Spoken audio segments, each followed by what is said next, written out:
Hello जी, नमस्कार। मैं हूं राहुल जायसवाल और आप देख रहे हैं रियल नॉलेज वर्ल्ड। तो साथ ही आपके 12th के हिंदी का मॉडल पेपर आपका 5 हो जाएगा। इससे पहले आपके 4 तक क्वेश्चन बना दिए गए हैं। अगर आप वो वीडियो नहीं देखे तो उस वीडियो भी देख सकते हैं, जिसका लिंक आपको डिस्क्रिप्शन बॉक्स में मिल जाएगा।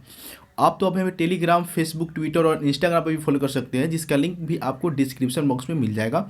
और खासकर जो है आप हमें टेलीग्राम पर फॉलो जरूर करें, क्योंकि वहाँ पे आप हमसे डायरेक्ट चैटिंग कर सकते हैं, किसी भी टॉपिक पर डिस्कशन कर सकते हैं। तो आप टेलीग्राम पर हमें फॉलो जरूर करें। चलिए आपको स्टार्ट करते हैं फर्स्ट क्वेश्चन से। ये आपका मॉडल पेपर आपका 5 हो जाएगा। इससे पहले आपके 4 तक आपके बना दिए गए हैं। तो अगर वह वीडियो नहीं देखे तो उस वीडियो भी देख सकते हैं, जिसका लिंक आपको डिस्क्रिप्शन बॉक्स में मिल जाएगा। फर्स्ट क्वेश्चन आपके स्क्रीन पर, रघुवीर सहाय का जन्म स्थान है। रघुवीर सहाय का जन्म स्थान आपका क्या हो जाएगा? रघुवीर सहाय जी का जन्म आपका हुआ था 9 दिसंबर 1929 को। कहाँ हुआ था? लखनऊ। और ये कहाँ पड़ता है? तो उत्तर प्रदेश में। यहाँ पे देख लीजिए, ऑप्शन नंबर यहाँ पे आपके सी आ जाएगा, लखनऊ आपका हो जाएगा। और इनका मृत्यु हुआ था 30 दिसंबर 1990 को। ये भी याद रखेंगे, 30 दिसंबर 1990। मलयज की रचना नहीं है, यानी इनमें से कौन है जो मलयज की आपकी रचना नहीं है? तो यहाँ पे आपका जूठन और सलामी, ये दोनों जो है आपके मलयज की रचना है। लेकिन न आने वाला काल जो है ये आपकी मलयज की रचना नहीं है। ऑप्शन नंबर यहाँ पे ए लगा दीजिएगा, ये इनकी रचना आपका नहीं है। ज्ञात का विलोम क्या हो जाएगा? ज्ञात का आपको विपरीतार्थक शब्द बताना है। ज्ञात का विपरीतार्थक शब्द क्या हो जाएगा? तो ज्ञात का होता है अज्ञात। ऑप्शन नंबर यहाँ पे आप बी लगा दीजिएगा, यहाँ पे आपके राइट आंसर हो जाएंगे, ऑप्शन नंबर बी हो जाएंगे। भारत का विशेषण क्या हो जाएगा आपका? भारत का विशेषण है क्या हो जाएगा? तो भारत क्या होता है? भारतीय। ऑप्शन नंबर यहाँ भी आपका बी हो जाएगा, भारत का विशेषण आपका भारतीय हो जाएगा। संपूर्ण क्रांति के रचनाकार हैं। संपूर्ण क्रांति के रचनाकार हैं, यानी संपूर्ण क्रांति के रचनाकार आपके कौन हो जाएंगे? तो जयप्रकाश नारायण जो है आपके संपूर्ण क्रांति के रचनाकार है। ऑप्शन नंबर यहाँ पे आप सी लगा दीजिएगा। जे कृष्णमूर्ति शिक्षा के रचनाकार है। और भगत सिंह आपके एक लेख और एक चित्र के आपके क्या है? आपके रचनाकार है। यानी ऑप्शन नंबर यहाँ पे आपके सी हो जाएंगे, जयप्रकाश नारायण यहाँ पे आपका राइट आंसर आपका हो जाएगा। चंद्रधर शर्मा गुलेरी का जन्म कहाँ हुआ था? चंद्रधर शर्मा गुलेरी का जन्म कहाँ और कब हुआ था, ये भी आप बोल सकते हैं। तो इनका जन्म आपका कब हुआ था? इनका जन्म हुआ था 7 जुलाई 1883 को, जयपुर में हुआ था। जयपुर कहाँ पड़ता है? तो राजस्थान में पड़ता है। 7 जुलाई 1883 को जन्म हुआ था, यानी ऑप्शन नंबर यहाँ पे आपका डी हो जाएगा राइट आंसर। इनका मृत्यु हुआ था 12 सितंबर 1922 को, ये भी आप याद रखेंगे। बालकृष्ण भट्ट का जन्म कब हुआ था? बालकृष्ण भट्ट का जन्म आपका कब हुआ था? तो बालकृष्ण भट्ट का जन्म आपका हुआ था 23 जून 1844 को इनका जन्म हुआ था। ऑप्शन नंबर यहाँ पे आपका ए हो जाएगा, यहाँ पे आपके राइट आंसर। और मृत्यु हुआ था आपके 20 जुलाई आपके 1914 को इनका मृत्यु हुआ था, ये भी आप याद रखेंगे। इनका जन्म स्थान आपका इलाहाबाद यानी यूपी में आपका था। ऑप्शन नंबर यहाँ पे आप ए लगा दीजिएगा, 23 जून 1844 को इनका जन्म आपका हुआ था। प्रथम विश्व युद्ध में इंग्लैंड किसके विरुद्ध लड़ा था? प्रथम विश्व युद्ध में इंग्लैंड जो है किसके विरुद्ध लड़ा था, ये आपको बताना है। तो यहाँ पे तो ये देख लीजिए, मित्रराष्ट्र और ध्रुवी राष्ट्र की बात किया जा रहा है, सिंपल सा। तो यहाँ पे आपके ये तो सब साथ है, लेकिन यहाँ पे देखा जाए ये आपके जर्मनी हो जाएगा। जर्मनी के विरुद्ध जो है आपके इंग्लैंड जो है क्या किया था? युद्ध किया था।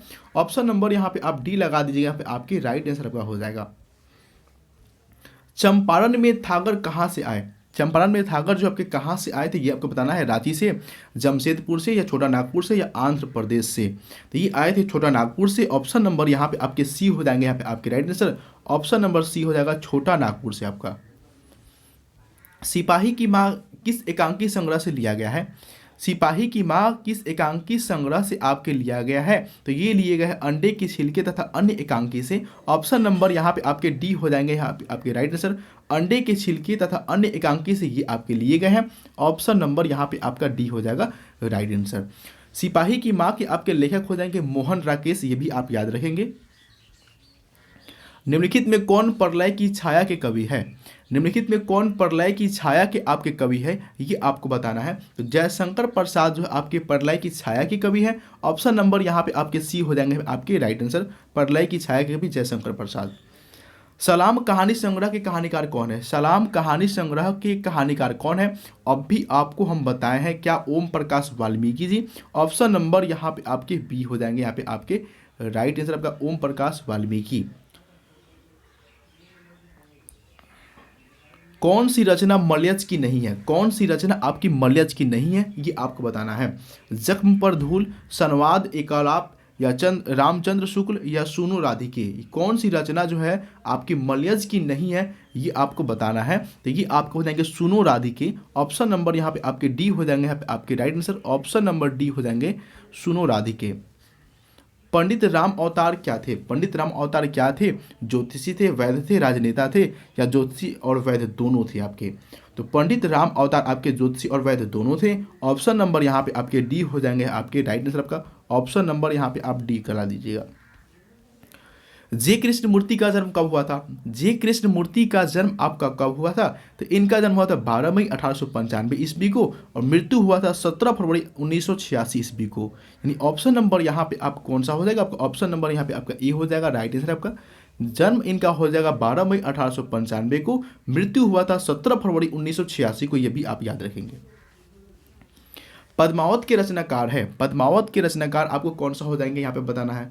पद्मावत के रचनाकार कौन हो जाएंगे? तो जायसी, ऑप्शन नंबर यहाँ पे आपके ए हो जाएंगे। जायसी जो है आपके पद्मावत के आपके रचनाकार है आपके। सूरदास के गुरु का क्या नाम था? सूरदास के गुरु का क्या नाम था? तो सूरदास के गुरु का नाम आपको बताना है। तो यहाँ पे आप देख लीजिए, सूरदास के गुरु की बात करें तो बल्लभाचार्य, यानी यहाँ पे ऑप्शन नंबर यहाँ पे क्या आ जाएगा आपका? सी आ जाएगा, यहाँ पे आपका ऑप्शन नंबर सी आपका हो जाएगा। तुलसीदास के गुरु का क्या नाम है? तुलसीदास के गुरु का नाम क्या हो जाएगा? राम बोला, यानी ऑप्शन नंबर यहाँ पे क्या हो जाएगा? ऑप्शन नंबर बी हो जाएगा। ऑप्शन नंबर बी लगा दीजिए, आपके राइट आंसर के हो जाएंगे। भक्तमाल के रचयिता कौन है? भक्तमाल के आपके रचयिता कौन हो जाएंगे? तो भक्तमाल के आपके रचयिता है नाभादास जी। ऑप्शन नंबर यहाँ पे आप डी देख लीजिए, यहाँ पे ऑप्शन नंबर डी हो जाएगा आपके नाभादास जी जो है भक्तमाल के आपके रचयिता है। भूषण के पिता का नाम क्या था? भूषण के पिता का आपका नाम क्या था? तो भूषण के पिता का नाम था रत्नाकर त्रिपाठी। ऑप्शन नंबर यहाँ पे आपका ए हो जाएगा, रत्नाकर त्रिपाठी, यहाँ पे आपका राइट आंसर आपका हो जाएगा। जयशंकर प्रसाद किस वाद के कवि आपके थे? यहाँ पे वाद नहीं, यहाँ पे वाद हो जाएगा। किस वाद के आपके कवि थे, यहाँ पे बना लीजिएगा, किस वाद के कवि थे जयशंकर प्रसाद? तो ये आपके थे छायावादी, यानी ऑप्शन नंबर यहाँ पे आपके ए हो जाएंगे, राइट आंसर आपका ऑप्शन नंबर यहाँ पे आप ए लगा दीजिएगा, आपके राइट आंसर आपके हो जाएंगे। बिखरे मोती क्या है? बिखरे मोती ये आपको क्या हो जाएगा? ये आपके कहानी संग्रह है बिखरे मोती। तो यहाँ पे आप देख लीजिए कौन सा हो जाएगा आपका? ऑप्शन नंबर यहाँ पे आपका डी हो जाएगा, यहाँ पे ऑप्शन नंबर डी लगा दीजिएगा, बिखरे मोती आपके कहानी संग्रह है। शमशेर बहादुर सिंह की पत्नी का नाम क्या है? शमशेर बहादुर सिंह की पत्नी का आपका नाम क्या हो जाएगा, ये आपको बताना है। तो इनकी पत्नी का नाम था धर्म देवी। ऑप्शन नंबर यहाँ पे देख लीजिए कौन हो जाएगा, ऑप्शन नंबर बी हो जाएगा धर्म देवी, ऑप्शन नंबर बी हो जाएगा पे आपके राइट आंसर आपका। मुक्तिबोध की माँ का नाम क्या था? मुक्तिबोध की माँ का नाम आपका क्या था? मुक्तिबोध के माँ का नाम आपके पार्वती बाई थे। यानी यहाँ पे आपसे देख लीजिए कौन सा ऑप्शन हो जाएगा, ऑप्शन नंबर बी हो जाएगा पार्वती बाई, यहाँ पे आपका हो जाएगा ऑप्शन नंबर बी लगा दीजिए, यहाँ पे आपके राइट आंसर आपके हो जाएंगे। आशीर्वाद का संधि विच्छेद करें, आशीर्वाद का संधि विच्छेद करें तो आशी धनवाद, आशी धनवाद जो है ये आपके आशीर्वाद का संधि विच्छेद होता है। और रही बात ये कौन से संधि का एग्जाम्पल है, तो ये विसर्ग संधि का एग्जाम्पल है। ऑप्शन नंबर यहाँ पे आप बी लगा दीजिए, पे आपके राइट आंसर आपके हो जाएंगे। नायक किस संधि का उदाहरण है? नायक, नायक जो है ये आपके आयादी संधि का एग्जाम्पल हो जाएगा। नए धन आ का बराबर होता है नायक, यानी यहाँ पे आपका जो है ये आपका एग्जाम्पल हो जाएगा कौन सा, तो ये आपके हो जाएंगे आयादी संधि का। ऑप्शन नंबर यहाँ पे आप डी लगा दीजिएगा, यहाँ पे आपके राइट आंसर आपके हो जाएंगे। पलटन का विदूषक कौन था? पलटन का आपका विदूषक आपका कौन था, ये आपको बताना है। हजारा सिंह था, मुख्तार सिंह, वजीरा सिंह या कुलदीप सिंह? तो पलटन का आपको मुक्तन बताना था, ये आपको हो जाएंगे वजीरा सिंह। ऑप्शन नंबर यहाँ पे देख लीजिए, ऑप्शन नंबर यहाँ पे हो जाएगा सी आपका राइट आंसर हो जाएगा वजीरा सिंह आपका। माटी के मरते, माटी के मरते यहाँ पे रचना किसकी है? सॉरी फ्रेंड्स, यहाँ पे माटी के मरते नहीं, माटी के मूर्ति हो जाएगा। माटी की मूर्ति रचना किसकी आपके हो जाएंगी, तो ये आपको माटी की जो मूर्ति रचना है ये आपके राम वृक्ष बेनीपुरी की है। तो यहाँ पे देख लीजिए कौन सा आपका ऑप्शन हो जाएगा, ऑप्शन नंबर यहाँ पे बी में आपके हो जाएगा राम वृक्ष बेनीपुरी। ऑप्शन नंबर बी लगा दीजिएगा, यहाँ पे आपके राइट आंसर आपका हो जाएगा। कौन सी कृति रामधारी सिंह दिनकर की लिखी हुई है? कौन सी कृति रामधारी सिंह दिनकर की लिखी हुई है, ये आपको बताना है। शुद्ध कविता की खोज या पुनर्नर्मा या स्मृति की रेखाएं, कविता के नए प्रतिमान? तो यहाँ पे आपको रामधारी सिंह दिनकर की बात कर रहे हैं, तो यहाँ पे शुद्ध कविता की खोज इनकी कृति हो जाएगी, यानी ऑप्शन नंबर यहाँ पे आप ए लगा दीजिएगा, यहाँ पे आपके राइट आंसर आपके हो जाएंगे, ऑप्शन नंबर ए हो जाएंगे। अज्ञेय के पिता का नाम क्या था? अज्ञेय जी के पिता का नाम आपको बताना है। तो अज्ञेय जी के पिता का नाम था डॉक्टर हीरानंद शास्त्री। यहाँ पे देख लीजिए कौन सा ऑप्शन हो जाएगा। ऑप्शन नंबर यहाँ पे आपका बी हो जाएगा। यहाँ पे आपके राइट आंसर आपका हीरानंद शास्त्री हो जाएंगे यहाँ पे आपका। सदैव किस संधि का उदाहरण है? सदैव जो है किस संधि का एग्जाम्पल हो जाएगा? तो सदधन एव यानी सदैव। तो ये आपके हो जाएंगे वृद्धि संधि का। किस संधि का? तो वृद्धि संधि का। यहाँ पे देख लीजिए कौन सा ऑप्शन नंबर यहाँ पे आपके ए आ जाएंगे, राइट आंसर आपके हो जाएंगे। सन्मति का संधि विच्छेद क्या होगा? सन्मति का संधि विच्छेद क्या होगा? तो सतधन मति, सतधन मति आपके हो जाएंगे। और ये किस संधि का आपके एग्जाम्पल है? तो ये आपके व्यंजन संधि का एग्जाम्पल है। यदि त के बाद जो है किसी त के बाद अगर म यन आता है तो त जो है यानी त जो है ये अपना जो है पांचवा वर्ण में बदल जाता है। सिंपल से कहा जाए यदि किसी वर्ग के प्रथम वर्ण के बाद अगर आपका म या न आएगा तो प्रथम वर्ण अपने वर्ग के पंचम वर्ण यानी पांचवा वर्ण बदल जाता है। तो यहाँ पे आपका राइट आंसर हो जाएगा option number D. Option number D यहाँ पे आप राइट लगा दीजिएगा। दस है आनंद जिसकी अर्थात दशानन में कौन सा समास है? दशानन कहने का मतलब ही होता है कि आपका रावण। जैसे हम रावण की बात करेंगे तो ये आपका चला जाएगा बहुव्रीहि समास में।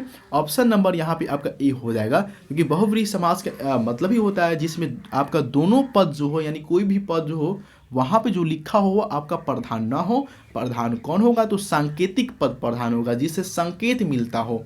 तो ये आपके बहुव्रीहि हो जाएंगे। गजानन शब्द किस समास का उदाहरण है? गजानन, गजानन हम किनको बोलते हैं? तो गजानन यानी कि बोलते हैं गणेश जी को। तो ये भी चला जाएगा आपका संकेत की ओर, ये चला जाएगा बहुव्रीहि की ओर। ऑप्शन नंबर यहाँ पे आपका ए हो जाएगा राइट आंसर आपका। चरण कमल में प्रयुक्त समास है। तो यहाँ पे देखिए चरण कमल यानी यहाँ पे चरण जो है कैसा? कमल के समान, यानी कि यहाँ पे आपका हो जाएगा कौन सा? कर्मधारय समास हो जाएगा।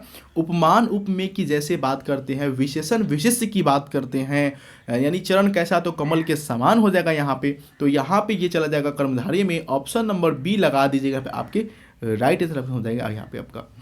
घुड़सवार में समास है। घुड़सवार यानी घोड़े पर सवार। तो यहाँ पे आपका हो जाएगा ये तत्पुरुष समास, तत्पुरुष हो जाएगा यहाँ पे। ऑप्शन नंबर सी लगा दीजिएगा पे आपके राइट आंसर आपका हो जाएगा। अतिशय का विलोम क्या हो जाएगा? अतिशय का विलोम आपका क्या हो जाएगा? अतिशय, अतिशय क्या हो जाएगा? कम, ज़्यादा, थोड़ा या अधिक। तो अतिशय मतलब बहुत ज़्यादा है, ये थोड़ा आपका हो जाएगा, यानी ऑप्शन नंबर यहाँ पे आपका सी हो जाएगा यहाँ पे आपका राइट आंसर। अच्छा यहाँ पे तो यहाँ पे आप अतिशय का जो है आप कम लगा दीजिएगा। सॉरी फ्रेंड्स, यहाँ पे कम लगा दीजिएगा। अतिशय का मतलब तो ज़्यादा ही होता है, और यहाँ पे थोड़ा भी आपको होना चाहिए, लेकिन नहीं, ये आपकी ज़्यादा ज़्यादा अगर रहता है, यहाँ पे ज़्यादा अगर दिया रहता ऑप्शन में तो यहाँ पे आप लगा देते थोड़ा, ज़्यादा का थोड़ा। ठीक है, तो चलिए ऑप्शन नंबर यहाँ पे ए लगा दीजिएगा आप लोग। आकर्षण का विलोम है। आकर्षण का क्या हो जाएगा? आकर्षण का होता है विकर्षण, या आपका आकर्षण का यहाँ पे लगा सकते हैं अनाकर्षण, नहीं विकर्षण ही होगा सबसे परफेक्ट, यानी आकर्षण का विकर्षण। ऑप्शन नंबर यहाँ पे आप बी लगा दीजिए, पे आपके राइट आंसर आपका हो जाएगा। पूर्ण का विलोम क्या हो जाएगा आपका? पूर्ण यानी कोई चीज़ पूर्ण है और कोई चीज़ अपूर्ण है, तो पूर्ण को आप डायरेक्ट बोल सकते हैं अपूर्ण। ठीक है, तो यहाँ पे आप देख लीजिए क्या आपका वैसा है। तो पूर्ण का हो गया यहाँ पे अर्ध, कम, ज़्यादा या समाप्त। तो यहाँ पे आप आधा कर सकते हैं, आधा अधूरा है। तो ऑप्शन नंबर यहाँ पे ए आप जा सकते हैं ऑप्शन नंबर ए के साथ। ऑप्शन नंबर यहाँ पे ए लगा दीजिए, यहाँ पे आपके राइट आंसर का हो जाएगा। अनाथ का विलोम क्या हो जाएगा? तो अनाथ का सनाथ होता है। यहाँ पे देख लीजिए ऑप्शन नंबर क्या हो जाएगा? ऑप्शन नंबर यहाँ पे आपका बी हो जाएगा, अनाथ का सनाथ आपका हो जाएगा। धुंधला में कौन सा प्रत्यय है? धुंधला, ये प्रत्यय जो होता है वह किसी शब्द के लास्ट में लगता है और उपसर्ग जो है किसी शब्द के पहले लगता है। तो यहाँ पे धुंध में ला लगा हुआ है, तो यहाँ पे आप ला लगा दीजिएगा, और ला इसका क्या हो जाएगा? राइट आंसर आपका हो जाएगा। निम्नलिखित पद इक प्रत्यय लगने से बने हैं, यानी जो आपके पद दिए गए, जो भी आपके शब्द दिए गए वह इक प्रत्यय से मिलकर बने हैं। इनमें कौन सा पद गलत है, यानी कौन सा आपका पद आपको गलत है, यह बताना है आपको। तो दैव में दैविक, सामाजिक, भौमिक, पक्षिक। तो यहाँ पे ये जो पक्षिक है, ये पक्ष जो है ये आपका गलत हो जाएंगे। पक्ष ये आपका यहाँ पे जो शब्द है ये आपके गलत हो जाएंगे। ऑप्शन नंबर यहाँ पे आप डी लगा दीजिएगा, राइट आंसर आपका हो जाएगा। विज्ञान में कौन सा उपसर्ग है? तो उपसर्ग जो होता है या किसी शब्द के पहले लगता है, जब पहले लगता है तो यहाँ पे ज्ञान है, यहाँ पे वी है, तो वी यहाँ पे आपका उपसर्ग हो जाएगा। ऑप्शन नंबर यहाँ पे आप डी के साथ चले जाइएगा, ऑप्शन नंबर डी हो जाएगा राइट आंसर आपका। निर्वासित में कौन सा प्रत्यय है? निर्वासित, निर्वासित मतलब इत यहाँ पे आपका है, यहाँ पे निर्वासित, तो यहाँ पे इत देख लीजिए कौन सा हो जाएगा, ऑप्शन नंबर डी हो जाएगा पे आपके राइट आंसर आपका, ऑप्शन नंबर डी। अमृत का पर्यायवाची नहीं है, अमृत का पर्यायवाची नहीं है, ये आपको बताना है क्या आपका अमृत का पर्यायवाची नहीं है, ये हो जाएगा आपका। तो अमीय, सुधा, पीयूष या रसाल, तो यहाँ पे आपके हो जाएंगे रसाल, ऑप्शन नंबर डी हो जाएगा आपके राइट आंसर आपका। रसाल जो है ये आपके पर्यायवाची आपके नहीं है, किसका? अमृत का आपका। हाथी का पर्यायवाची शब्द नहीं है, हाथी का पर्यायवाची शब्द कौन नहीं है आपको बताना है। गज, हस्त, हस्त जो है यहाँ पे पर्यायवाची शब्द नहीं है, किसका? हाथी का। ऑप्शन नंबर यहाँ पे बी चल जाएगा, यहाँ पे ऑप्शन नंबर बी हो जाएगा राइट आंसर आपका। काठ का उल्लू मुहावरा का क्या अर्थ है? काठ का उल्लू मुहावरा का अर्थ क्या है? तो काठ का उल्लू यहाँ पे आपका मूर्ख हो जाएगा, ऑप्शन नंबर यहाँ पे आप सी लगा दीजिएगा, ऑप्शन नंबर सी हो जाएगा आपके राइट आंसर। कुपमंडूक होना, कुपमंडूक होना मुहावरा का क्या अर्थ होगा? सबसे पहले हम बात करते हैं कुपमंडूक का मतलब क्या हुआ, यानी कुएं का जो आपका मेढक होता है उसकी बात कर रहे हैं। घर में ही रहना, कुएं में गिरना, अत्यंत सीमित ज्ञान होना या मूर्ख होना। जो कुआं में जो मेढक रहता है वह बिल्कुल एकदम सीमित क्षेत्र में ही रहता है, वह मतलब नहीं बाहर जा सकता, नहीं कोई हो सकता है, ये सीमित हो गया, तो वही अत्यंत सीमित ज्ञान होना होता है, ये आपके कुपमंडूक होना आपका, यानी ऑप्शन नंबर यहाँ पे आप सी लगा दीजिएगा। कच्चे घरे पानी भरना मुहावरे का क्या अर्थ होगा? कच्चे घरे पानी भरना मुहावरे का अर्थ क्या हो जाएगा? यानी ठीक प्रकार वही हो जाएगा कि ठीक ढंग से काम न करना, कच्चे घरे पानी भरना। ऑप्शन नंबर यहाँ पे आपका बी हो जाएगा, यहाँ पे आपके right answer, option number B लगा दीजिए, यहाँ पे आपका राइट आंसर हो जाएगा। चूड़िया पहनना मुहावरे का अर्थ क्या है? चूड़िया पहनना मुहावरे का आपका अर्थ क्या हो जाएगा? वीरता दिखाना, पौरुष दर्शन करना या कायरता दिखाना या शक्तिशाली होना। तो कायरता दिखाना हो जाएगा चूड़िया पहनना, यानी ऑप्शन नंबर यहाँ पे आप सी लगा दीजिए, यहाँ पे आपके राइट आंसर आपका हो जाएगा। अगला क्वेश्चन, रात्रि का पर्यायवाची है, रात्रि का आपका कौन सा शब्द जो है आपका पर्यायवाची शब्द हो जाएगा? तो विवाहवारी यहाँ पे आपका हो जाएगा, ऑप्शन नंबर यहाँ पे आप डी लगा दीजिएगा, यहाँ पे आपके राइट आंसर का हो जाएगा। विवाहवारी यहाँ पे जो है पर्यायवाची हो जाएगा रात्रि का। इंद्र का पर्यायवाची क्या है आपका? इंद्र का पर्यायवाची आपका क्या हो जाएगा? तो मधवा जो है यहाँ पे आपका है, ये आपके इंद्र के पर्यायवाची शब्द होते हैं, ऑप्शन नंबर यहाँ पे आप सी लगा दीजिए, यहाँ पे आपके राइट आंसर आपका हो जाएगा। बेईमान में कौन सा उपसर्ग है? तो यहाँ पे देखा जाए उपसर्ग तो किसी शब्द के पहले लगता है, तो जैसे यहाँ पे ईमान है और यहाँ पे बे लगा हुआ है, तो यहाँ पे बे जो है यहाँ पे आपका क्या हो जाएगा? उपसर्ग आपका हो जाएगा, ऑप्शन नंबर यहाँ पे आपका सी हो जाएगा। किस शब्द में उपसर्ग का प्रयोग हुआ है? किस शब्द में उपसर्ग का आपका प्रयोग हुआ ये बताना है। तो यहाँ पे देखा जाए लाभदायक, उपकार, पढ़ाई, अपनापन, तो पढ़ाई में आई, अपनापन में आपन, ठीक है। यहाँ पे उपसर्ग की बात करना है, तो यहाँ पे कार है, कार जो है यहाँ पे शब्द है और कार में लगा है आपका क्या? तो उप लगा है, उप जो है ये आपका प्रत्यय है, और उप जैसे प्रत्यय है तो ऑप्शन नंबर यहाँ पे किसके साथ जाइएगा? ऑप्शन नंबर ए के साथ, ऑप्शन नंबर यहाँ पे आपका ए हो जाएगा राइट आंसर आपका। विकार में कौन सा उपसर्ग है? विकार, तो यहाँ भी आपका कार और ये वी, तो ये हो जाएगा वी, ऑप्शन नंबर यहाँ पे हो जाएगा सी आपका राइट आंसर आपका। प्रतिकूल शब्द में कौन सा उपसर्ग आपका प्रयुक्त है? प्रतिकूल, तो यहाँ पे उपसर्ग की बात करते हैं, ये कूल हो गया, ये प्रति हो गया, तो प्रति हो जाएगा यहाँ पे आपका क्या? आपका उपसर्ग, क्योंकि ये जो है किसी शब्द के पहले लगता है। ऑप्शन नंबर यहाँ पे आप डी के साथ चले जाइएगा, ऑप्शन नंबर डी हो जाएगा यहाँ पे आपके राइट आंसर आपका। सकार का विलोम क्या हो जाएगा? सकार का निराकार, कुआकार या वेकार या अतिकार। सकार का विलोम क्या हो जाएगा? ये हो जाएगा आपका क्या? निराकार। ये सकार मतलब अच्छा कार का, ये क्या हो जाएगा? निराकार हो जाएगा। ऑप्शन नंबर यहाँ पे आप ए के साथ जा सकते हैं, ऑप्शन नंबर यहाँ पे आप ए लगा सकते हैं। निश्चय का संधि विच्छेद क्या है आपका? निश्चय का संधि विच्छेद क्या है? तो निधन क्या हो जाएगा आपका? चय, ये होता है निश्चय, तो निधन चय देख लीजिए कहाँ पे आपका है, तो ये आपका हो जाएगा ऑप्शन नंबर यहाँ पे आपका ए, ऑप्शन नंबर यहाँ पे ए हो जाएगा आपके राइट आंसर आपका निधन चय। भूषण किस काल के कवि माने जाते हैं? भूषण जो है किस काल के कवि माने जाते हैं? तो ये आपके रीति काल के कवि माने जाते हैं, ऑप्शन नंबर यहाँ पे आपका ए हो जाएगा राइट आंसर, ये आपके रीति काल के कवि माने जाते हैं। अगला क्वेश्चन, देवता का पर्यायवाची शब्द है, देवता का पर्यायवाची शब्द आपका कौन सा हो जाएगा? देव या पुरुषोत्तम या विप्र या अवनी। तो यहाँ पे देवता का देव यानी ऑप्शन नंबर यहाँ पे आपका ए हो जाएगा, यहाँ पे आपके राइट आंसर। ऑप्शन नंबर यहाँ पे आप ए के साथ जा सकते हैं। और आशा करते हैं कि आपको वीडियो काफ़ी अच्छा लगा। वीडियो अच्छा लगा तो वीडियो को लाइक जरूर कीजिएगा, अपने दोस्तों में भी शेयर कीजिएगा। तो बस मिलते हैं नेक्स्ट वीडियो में, तब तक के लिए जय हिंद, जय भारत, वंदे मातरम।